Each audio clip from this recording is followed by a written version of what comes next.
Vocês me colocaram num problema muito sério, porque esse tema é a minha paixão há 10 anos.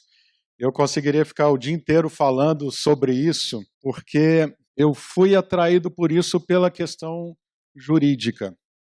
Quase sempre as pessoas são atraídas para a educação domiciliar porque têm algum problema em casa com os filhos, querem ver alternativas, querem dar uma educação melhor para os filhos. Eu fui atraído por isso há 10 anos atrás, antes de ter filhos, onde eu simplesmente estava escrevendo artigos e livros jurídicos, às vezes por puro diletantismo e para espantar o tédio. Vocês não imaginam como é que pode ser tediosa a vida de um servidor público. Isso é sério. Por quê? O serviço público te garante o pão, mas te rouba a alma. Porque você tem o seu salário garantido para o resto da vida, a não ser que você cometa algum crime, mas quase sempre te dá um trabalho absolutamente sem sentido. Isso aí é um cemitério de vocações, é um túmulo de almas de uma maneira absolutamente assustadora. E eu queria chamar a atenção, em primeiro lugar, para o título enganoso desse livro, O Direito à Educação Domiciliar. Na verdade, eu coloquei esse título porque soa bem, mas não é muito verdadeiro, não. Gente, a primeira coisa que a gente tem que lembrar aqui é o seguinte: educação domiciliar significa educação familiar, educação dos filhos pelos pais. E isso, será que é um direito dos pais? De maneira alguma. Pais não têm o direito de educar os filhos em casa. Que direito é uma coisa que você pode deixar para lá, você pode não exercer. Agora, a educação dos seus filhos é algo que você não tem opção. E aqui eu estou falando em todos os níveis, espiritual, moral e inclusive jurídico. E olha só que curioso é a Constituição nesse ponto, porque a Constituição diz que a educação é dever do Estado e da família. Aí você pensa um pouco, significa então que a família, ou seja, pai e a mãe, têm a obrigação de educar os próprios filhos. Percebam que aí a gente já tem um sério problema, porque hoje em dia quase ninguém sabe mais o que é educação. Gente, essa é uma questão absolutamente fundamental aqui. Afinal de contas, o que é isso que todo mundo fala o tempo todo, que é essencial, e sem educação não tem nada, educação, a salvação do Brasil? Vocês já ouviram esses papos? Agora, peça para essa pessoa conceituar a educação. Quase sempre vai achar que educação é sinônimo de vaga na escola. E educação é algo extremamente pretensioso. E, por definição, é uma obra divina, é uma obra de criação. Aliás, uma vez eu vi um americano comentando como é curiosa a palavra portuguesa, em português, criança, porque já passa a ideia de um ser que está sendo criado, que continua a ser gerado. O inglês não tem essa noção. E o que acontece? A educação, ela tem exatamente a função de criar, a função de gerar, a função de amadurecer, de desenvolver algo que está ali apenas como um germe, apenas como um potencial, para se tornar uma realidade. E quando nós falamos de educação, nós estamos falando de um objetivo final, ou seja, onde é que a gente quer chegar com isso? Porque, afinal de contas, se as crianças forem deixadas soltas a si mesmas, como a gente vê muito hoje em dia, elas vão se desenvolver. De alguma maneira vão se desenvolver. Mas o que é mesmo a educação e o que ela é diferente de qualquer outra atividade humana? Em primeiro lugar, a educação é um desenvolvimento para um rumo determinado, tendo em vista um ideal de ser humano. Esse ideal pode ser até inatingível, mas pelo menos nos dá a referência de para onde nós devemos ir. Então eu pergunto para vocês, qual deve ser a nossa referência como cristãos enquanto pais e mães que buscam educar os filhos? Qual vai ser a nossa referência? Em que ponto nós queremos chegar? Alguma ideia? Gente, a nossa referência Isso me lembra um livrinho bem antigo, que chama A Imitação de Cristo, é exatamente se tornar cada vez mais parecidos com Cristo e de seguir cada vez mais o seu exemplo. O objetivo da educação cristã é a santidade, mas obviamente, nós não queremos só isso para os nossos filhos. Eu não estou falando só isso como se fosse pouco, de forma alguma. Mas nós também queremos pessoas sadias, capazes, com todas as habilidades e os conhecimentos necessários para se desenvolver, para se manter nesse mundo contemporâneo que nós estamos. E aí, eu quero que vocês pensem um pouco como é que está funcionando a escola hoje em dia, que é a mesma escola que eu frequentei 30 e tantos anos atrás, e a mesma escola que algumas pessoas frequentaram 50, 60 anos atrás. A estrutura é basicamente a mesma. Vamos pensar se essa escola que a gente tem hoje conseguisse cumprir o seu objetivo. Porque a gente só ouve falar mal da escola, né? Só crítica.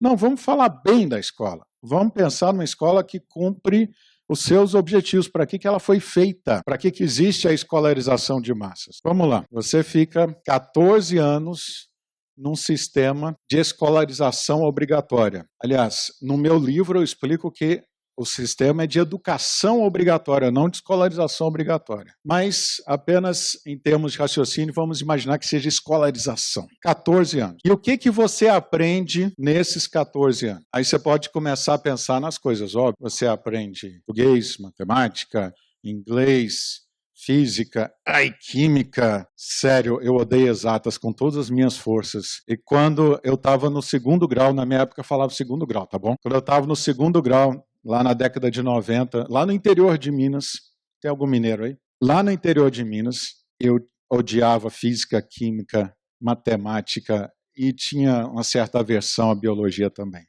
Eu já era um sujeito de humanas desde aquela época. Tá, você aprende todas essas matérias. E para quê? Qual é o objetivo de absorver todo esse conhecimento? Aqui eu estou partindo do pressuposto que a gente aprende mesmo essas matérias. Eu estou pensando no mundo ideal, porque no mundo real, em que todos nós aqui vivemos, depois desses 14 anos de escola, assim, desde a primeira série do ensino fundamental até o terceiro ano do ensino médio, o que você lembra dessas coisas todas que foram ditas para vocês milhares e milhares de horas? Você vai lembrar, na melhor das hipóteses, de fragmentos, de coisas absolutamente desconjuntadas, informações desconexas e sem sentido, e por algum motivo que você não consegue entender, ficaram gravadas na sua mente. Abstraindo as pessoas aqui que têm uma profissão na área biológica, o que vocês lembram das aulas de biologia lá do ensino médio, do segundo grau? Eu lembro umas palavras engraçadinhas que eu me recordei apenas por achá-las engraçadinhas. Esclerênquima, colênquima, não consigo me lembrar mais. Mitocôndrias é bacana, é bonito.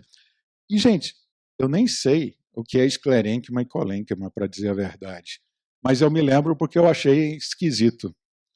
A mesma coisa para física, para química, para matemática, que passou da aritmética. Então, a gente não se lembra quase nada. Ou será que alguém aqui tem uma memória formidável e lembra tudo o que o professor de geografia te falou na 8ª série, quando ele exigiu que você decorasse as bacias hidrográficas do Brasil com todos os rios? Você já passou por isso, né? Você lembra quais são as bacias hidrográficas? Mas vamos abstrair tudo isso e imaginar por um momento que deu tudo certo, que vocês realmente aprenderam isso aí. Foram 2.800 horas de escola na vida de vocês, pelo menos, primeiro e segundo grau. Vocês lembram de tudo, tudo. Vocês são capazes de recitar todos os acontecimentos da Revolução Francesa até a coroação de Napoleão. O maior orgulho da professorinha de história que vocês tiveram. Todo mundo teve uma professorinha de história, né? Pois é. Supondo que tudo isso deu certo e conquistou o seu objetivo, vocês absorveram plenamente todos esses conhecimentos. Aí vem uma perguntinha meio besta. Para quê? Para que a gente precisou acumular tanta informação? Onde é que nós queremos chegar com isso? Qual é a utilidade disso para a nossa vida? Nossa vida como cristão, nossa vida como homens, digamos, cotidianos, no lugar onde a gente trabalha, na empresa, no serviço público, etc. Que diferença isso faz? E aí, se vocês forem pensar um pouco, a escola, ela foi formada tendo em vista um modelo de ser humano, sim. Modelo de ser humano em que todo mundo deveria se espelhar. Qual seria esse modelo? Pense numa pessoa que só fica acumulando erudição e não transforma essa erudição em sabedoria. Assim, a mente dele é uma vasta biblioteca de livros desorganizados. Ele consegue fazer citações altamente aleatórias, consegue lembrar que, sei lá, a Índia é o maior produtor mundial de feijão, mas não consegue dar nenhuma utilidade prática, nenhum uso para isso. Que tipo de pessoa é essa? Vocês conseguem imaginar? Alguma ideia? É você. A pessoa ideal para o nosso sistema educacional, em que todos nós temos que ser transformados nessa pessoa, é o professor universitário. É aquele sujeito que, na melhor das hipóteses, acumulou uma bagagem gigantesca de conhecimentos inúteis e quase sempre não consegue transformar isso em sabedoria. Gente, ao refletir sobre a minha vida como um ser totalmente escolarizado, assim, desde de um maternal até o mestrado, eu percebi que muito pouco do que eu passei na escola fez algum sentido para mim, para minha vida. Tirando aquelas coisas mais óbvias de alfabetização e aritmética elementar, fica muito difícil imaginar alguma coisa que tenha contribuído para me deixar uma pessoa mais sábia ou mais eficiente. E aí que você vem com uma questão muito séria, gente. As escolas falham miseravelmente no que se propõe. Mas se elas fossem um sucesso retumbante no seu objetivo, continuaria sendo uma gigantesca perda de tempo. Então, primeira conclusão aí, que é bastante séria para nós. A escola tem um punhado de funções. Punhado. Algumas bastante úteis, como, por exemplo, dar merenda. Costuma ser a hora mais esperada pelos alunos. Mas, salvo raras exceções, raríssimas exceções, a escola não serve para educar. E aqui eu estou falando de educação no sentido de desenvolvimento de um potencial. E a gente sabe que o ser humano ele é complexo, mas ao mesmo tempo é uma unidade. E que tipo de potencial que a gente precisa desenvolver por meio da educação? Você tem um potencial físico, você tem um potencial mental, cognitivo, um potencial moral, você tem o potencial social e você tem o potencial espiritual. São 5 formas de desenvolvimento em que a educação consiste. Aí vocês podem estar perguntando, tá, mas de onde é que você tirou isso? Do artigo 3º do Estatuto da Criança e do Adolescente. Então, assim, educação é o que cuida de tudo isso ao mesmo tempo. Eu não consigo imaginar um desafio maior na vida de alguém do que tentar, pelo menos tentar desenvolver todos esses potenciais simultaneamente na mesma pessoa. A gente pode se perguntar o seguinte, mas espera aí, será que esse desafio não é tão grande, mas tão grande, que nós, pais, não estamos preparados para isso? Nós, pais, não temos essa condição e por isso precisamos dessas instituições. Gente, humildade é sempre bom, mas às vezes uma demonstração de humildade acaba escondendo o que há na verdade de uma covardia. Porque não existe a opção de deixar de educar os nossos filhos. E aqui não vem ao caso se as crianças estão na escola ou estão em regime de educação domiciliar integral. Educar os filhos em casa é um dever de todos os pais. E esse dever não pode ser terceirizado de maneira nenhuma. Um dos grandes problemas sociais que a gente tem hoje no Brasil são os pais que resolvem deixar a educação dos filhos para a tiazinha da escolinha. Assim, não estou querendo nem saber desse menino, dessa menina, você resolve aí. Gente, eu não sou, como vocês já perceberam, nada simpático ao sistema escolar. Eu vejo que o nosso corpo docente é extremamente problemático, para dizer o mínimo, mas vamos ter um pouquinho de compaixão com eles. Que imagina a tiazinha lá com seus 30 alunos lá no ensino fundamental, que tem que se virar para conseguir fazer uma coisa que já não é tão simples, instrução, ou seja, transmissão de conhecimento.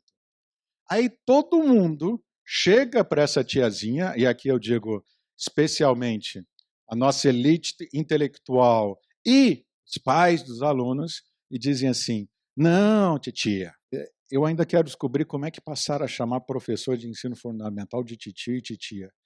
Mas tudo bem. Não, titia, você não está aqui para instruir os alunos, você está aqui para educar. Gente, é a mesma coisa de dizer assim, você está aqui para se enlouquecer. Porque vamos pensar que esses 30 alunos, que é uma média razoável de sala de aula, têm os mais variados problemas, talentos, as mais variadas situações pessoais, familiares, e aí dizem lá para aquela titia que tem 4 horas por dia tentando administrar todo mundo ao mesmo tempo, assim, se vira, você vai fazer desses aí pessoas melhores, educação é contigo.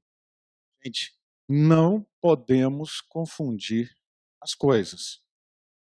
Se a escola conseguir instruir, já é muito.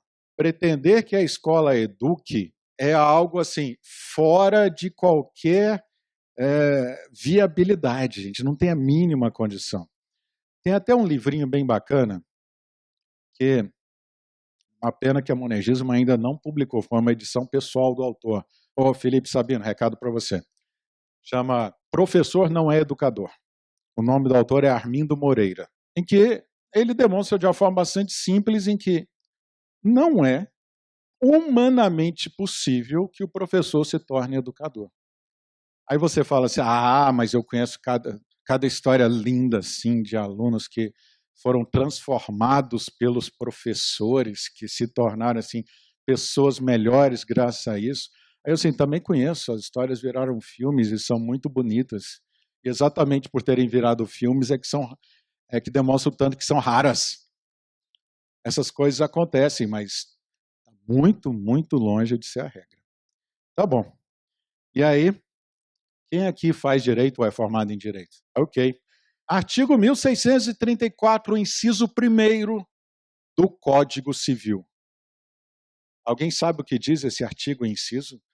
Porque um dos mitos que o pessoal tem sobre o estudante de direito é que tem que decorar tudo na ponta da língua. O artigo 1634 do Código Civil fala sobre o poder familiar. É um nome que não é muito apropriado, não. Que seria assim, o conjunto de responsabilidades que os pais têm sobre os filhos. E aí faz uma enumeração aí, quais são essas responsabilidades, e a primeiríssima, atenção aqui, coordenar a criação e a educação dos filhos. Percebam que já foi mais fundo ainda do que falava a Constituição Federal. Que a Constituição Federal falou que a educação é dever da família e do Estado. O Código Civil está dizendo que é dever da família coordenar a educação dos filhos. Ou seja, não é apenas educar, é você que tem que dirigir a educação dos seus filhos. É você que tem que mostrar o caminho. O fato deles estarem na escola é absolutamente irrelevante para isso. Talvez o pessoal aqui da área jurídica deve lembrar, o poder familiar é indelegável, ou seja, você não pode terceirizar isso, você é obrigado a coordenar a educação dos seus filhos. E aí, o que acontece? A gente tenta ser o mais sincero possível nessas horas com os pais. Porque, para a imensa maioria dos pais, o que significa na prática deixar os filhos na escola? Pense um pouquinho. O que significa? Significa um descanso. Não sei se vocês já viram aquela charge dos pais fazendo festa porque acabaram as férias, estão voltando às aulas eles finalmente vão ter um período de descanso dos filhos. A imensa maioria dos pais, aliás, quase todos, não está nem aí com o que acontece com o filho dele dentro da escola. Eles não vão lá e perguntam o que ele está aprendendo, o que ele está fazendo. Na melhor das hipóteses, quer ter o registro de que o filho está tirando notas boas. Então, às vezes, os pais até brigam porque o filho não tirou uma nota boa e meu filho sempre merece uma nota boa. Eu tenho um amigo de infância lá do interior de Minas que é dono de escola.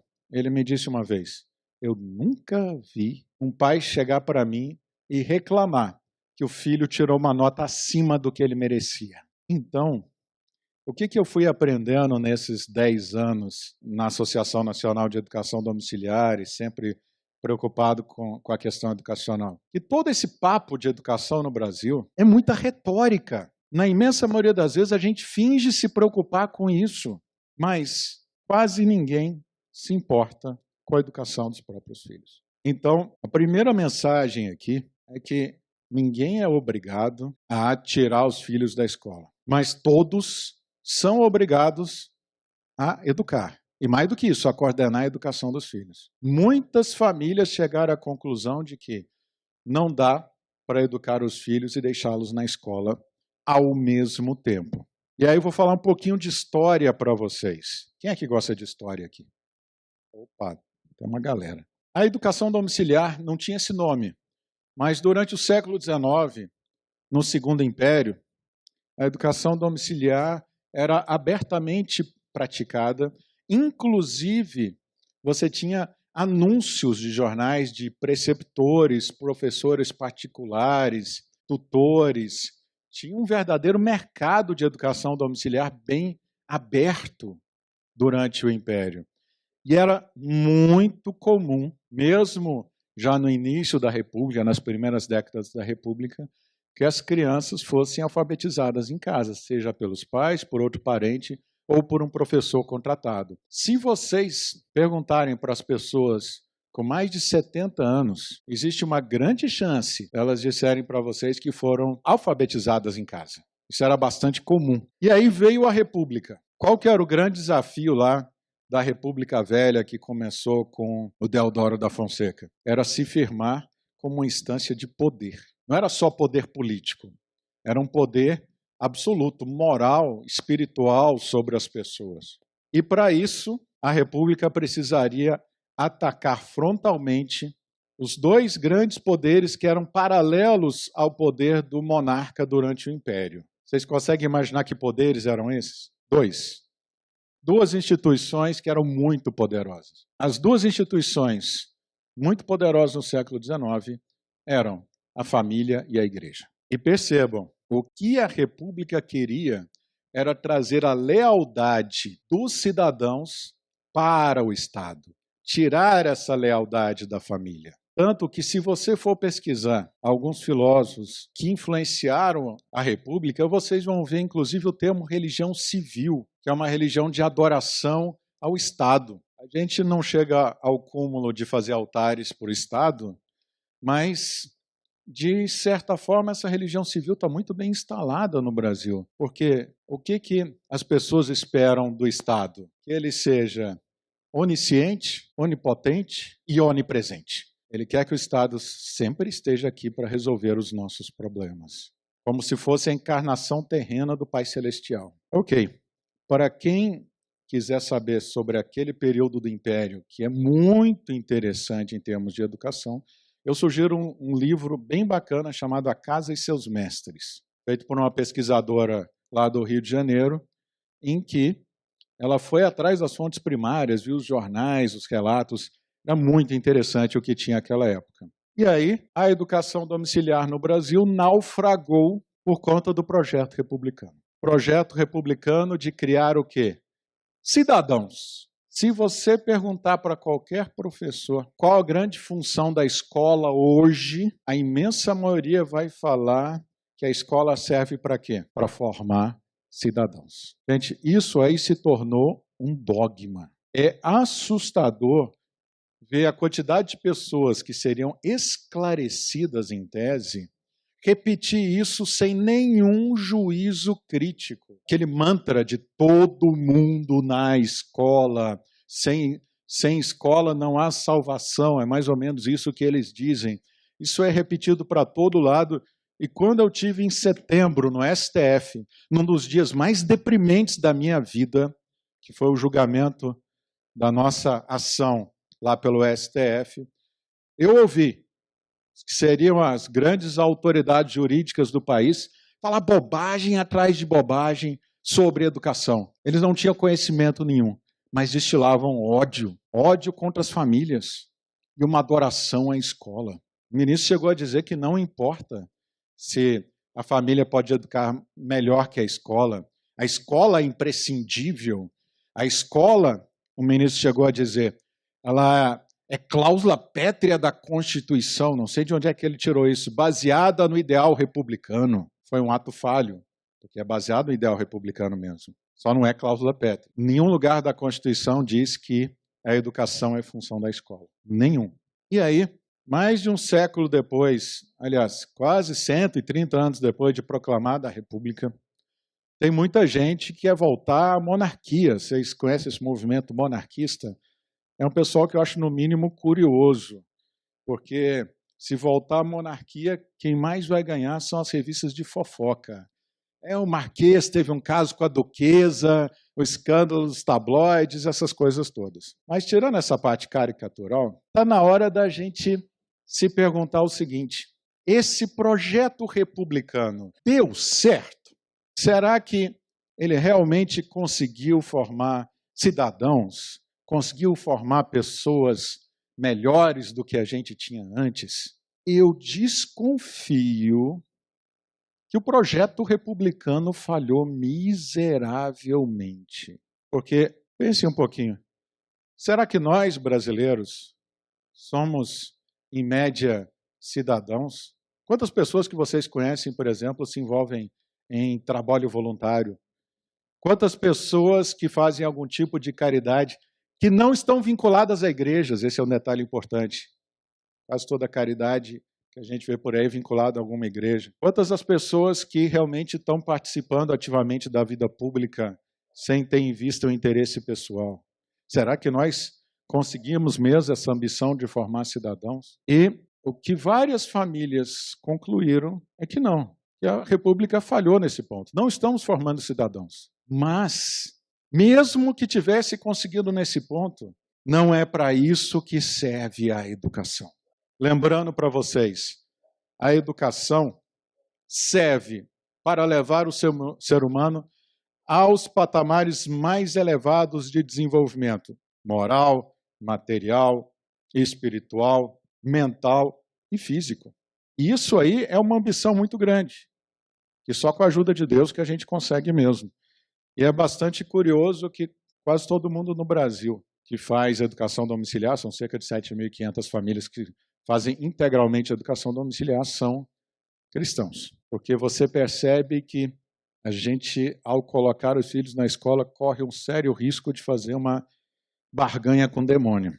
Porque você acha que é a coisa mais inofensiva que existe. Afinal de contas, vai para a escola, ganha o diploma, depois vai para a faculdade, consegue um emprego. Esse deve ser o trajeto normal de qualquer pessoa normal nesse mundo, não é? Gente, mas a gente precisa lembrar de uma coisa. Ninguém sai intacto de uma instituição depois de tê-la frequentada por anos e anos. Aqui eu estou falando pelo menos 14 anos. Muito facilmente pode-se chegar a 20 anos. E se vocês quiserem outra indicação de um autor bacana que fala muito sobre isso, é John Taylor Gatto. John Taylor Gatto, com 2 T's.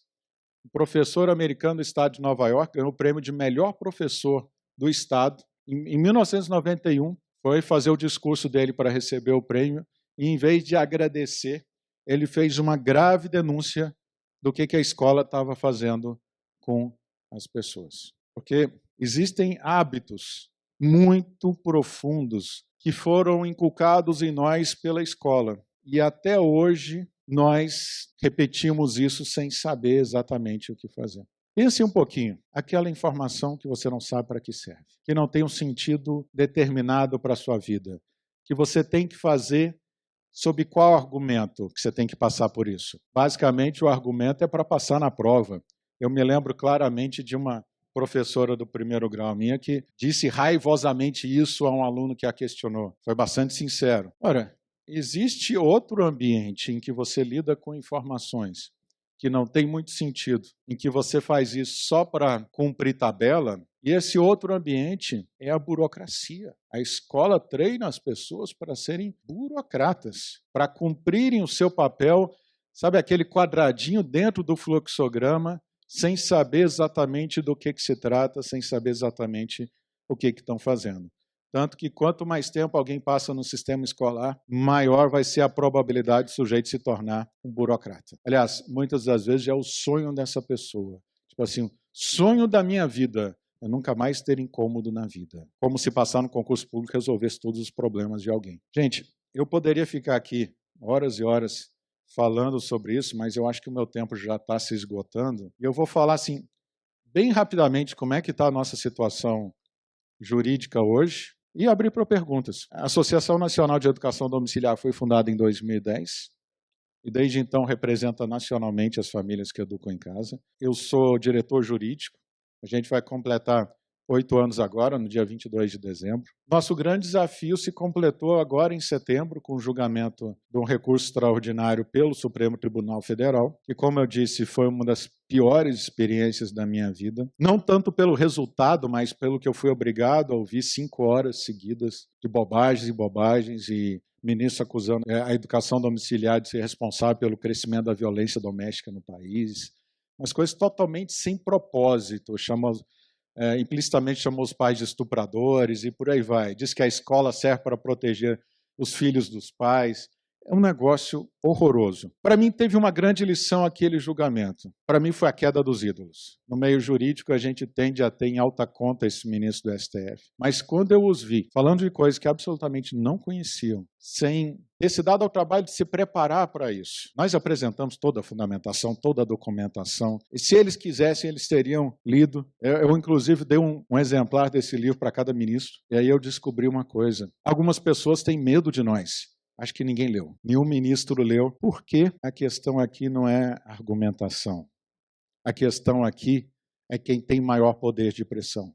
Nós somos apenas famílias. A gente não tem poder econômico nenhum, a gente não ganha dinheiro do governo, é tudo trabalho totalmente voluntário. E a minha teoria, aliás, a minha convicção é que inimigos nossos agiram nas sombras, basicamente donos de grandes corporações de escolas particulares, temendo perder alunos, convencer os ministros do STF a não considerar a educação domiciliar como um direito líquido e certo garantido pela Constituição Federal. É impressionante porque foi tão sem fundamento o que eles fizeram que isso só pode ter sido produto de um lobby. Não teve discussão nenhuma a respeito do assunto. Eles não sabem nada a respeito do assunto. Então, a gente se lembra daquela frase que todo mundo conhece, dá a Deus o que é de Deus e a César o que é de César.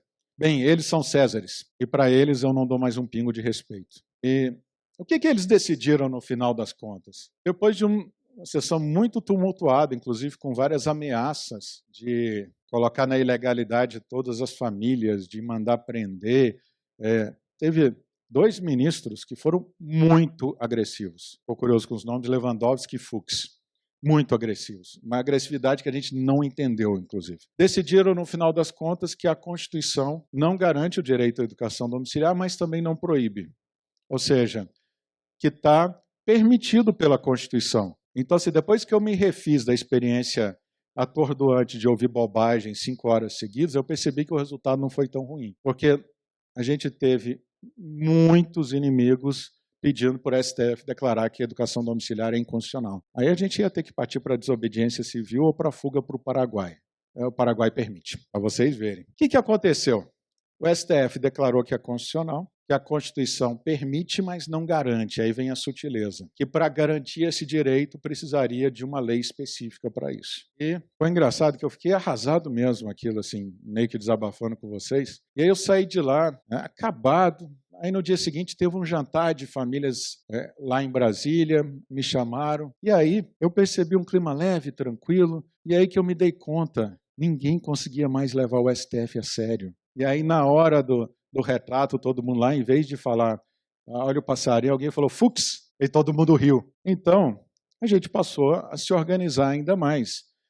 Era ainda véspera de eleição, nós entramos em contato com vários candidatos a deputado e senador para que eles dessem o apoio formal à educação domiciliar. E nós conseguimos um recorde de apoio, foi mais de 2 dezenas de deputados e senadores eleitos que apoiaram formalmente a educação domiciliar, graças a um trabalho muito intenso que algumas famílias fizeram. E aí, eu deixei bem claro depois do julgamento para as famílias que estavam lá, que é o seguinte: não adianta a gente querer viver a nossa vida em casa, na igreja, como se nada tivesse acontecendo no mundo fora. Não adianta ter esse isolamento. A educação é uma questão política também. E aí eu deixei bem claro, gente, para nós não é opção. Vamos votar em candidatos que apoiam a educação domiciliar. Nós precisamos disso urgentemente, independente de você gostar ou não da pessoa nos outros pontos. E, para nossa sorte, foi eleito um presidente que declarou expresso apoio à educação domiciliar. No dia seguinte à indicação do novo ministro da Educação, Ricardo Vélez Rodrigues, um dos membros da associação teve com ele lá na equipe de transição, conversou com ele e disse assim: olha, coincidência engraçada você vir falar disso. Ele fala com sotaque danado, porque ele é colombiano, mas está há muitos anos no Brasil. Coincidência engraçada, não consigo copiar o sotaque dele, mas tudo bem. Coincidência engraçada, porque olha só, eu lá na Colômbia, quando estava tendo uma guerra, eu não sei que guerra foi, deve ser coisa de traficante. Eu fui educado em casa durante 4 anos. Sou totalmente a favor, claro. E aí, nós pensamos assim, beleza, nunca tivemos tantos motivos para sermos otimistas. E aí, a gente está tão pretensioso que a gente já escreveu uma medida provisória e vai entregar para o ministro semana que vem. Eu não estou exagerando, não. Assim, eu posso ser sincero com vocês. Eu escrevi, e o pessoal revisou, e segunda-feira, 14h30, a gente vai lá entregar para o ministro essa medida provisória, porque agora já não precisa mais convencer, é só lembrar, resolve isso de uma vez, depois esquece do assunto, tá bom? Manda a medida provisória e aí está resolvido aqui para a gente. E a gente fez uma redação que seria, assim, considerada algo dos sonhos para as famílias. Então, essa é a situação que a gente está hoje. Só lembrando para vocês de que não existe garantias, o projeto republicano continua a todo vapor, qualquer que seja o presidente. A República vai cobrar lealdade de seus súditos. Para mim foi muito curioso que na mesma semana que a gente teve a boa notícia com o ministro da Educação, a gente teve uma notícia horrorosa vinda de Portugal. Aí eu já estou terminando. Maio desse ano, eu estive na 3ª Conferência Global de Homeschooling, que foi em Moscou e São Petersburgo, na Rússia. Foi muito bacana encontrar pessoas de vários países do mundo e percebendo sempre que o mesmo perigo rondava todas as famílias de tirar a liberdade dos pais de educar os filhos. A situação mais dramática estava aqui no Brasil, mas mesmo nos países que estava expressamente permitido, o pessoal estava com esse medo de perder direitos, retroceder. A ameaça era constante. O casal de portugueses nos procurou muito preocupados. Eu e o Ricardo estávamos lá, o presidente da associação. Eles estavam muito preocupados porque estavam querendo passar uma lei lá que ia dificultar muito o ensino doméstico, como eles chamam lá em Portugal. Estava pensando aqui em imitar português, mas não vai dar certo. E aí, o que aconteceu? Eu até achei engraçado, né? Porque, de fato, a gente ainda não conseguiu nada. Era como se pedisse para corredor de final de semana ajudar o outro a treinar para maratona. Mas a gente falou, claro, a gente está à disposição. Qualquer coisa a gente aparece lá em Lisboa e fala alguma coisa, tá bom. O que aconteceu? O movimento lá, na prática, não existe. O número de famílias foi diminuindo ano a ano, são só 1.500 famílias hoje. A educação doméstica lá é permitida há 70 anos. Salazar, quando fez a lei da escolarização obrigatória, disse que quem quisesse continuar educando em casa podia continuar educando. E essa lei foi modificada tem 2 semanas, dizendo que se quisesse continuar educando em casa, tinha que ter ou uma licenciatura ou um diploma de pedagogia. Na prática, isso acabou com a educação domiciliar em Portugal. E por quê? Porque eles não foram organizados o suficiente. Então a gente precisa estar nessa eterna vigilância. Não existe nada garantido com relação a isso. Bem, gente, é isso.